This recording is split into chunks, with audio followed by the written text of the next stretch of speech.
Həm tabelli, həm tabelsiz əlaqəsinin işləndiyi nümunədir. İndi burada ulduzların altında onu gözləyirdim. Ümumiyyətlə cümlədə əgər ən az iki cümlə özü varsa, orada tabellik əlaqəsi 100% var.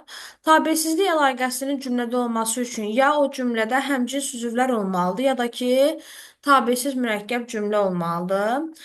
Birinci cümləmizdə biz tabelsizlik əlaqəsini görmürük.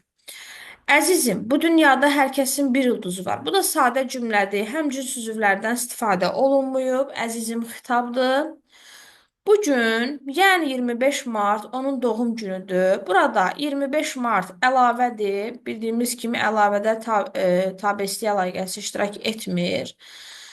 Gözlərində dalğınlıq, ciddiyyət hiss olunurdu. Hiss olunurdu xəbər. Göründüyü kimi iki mübtədamız var. Həmcins üzvlərimiz olduğuna görə tabelsizlik əlaqəsi mövcuddur.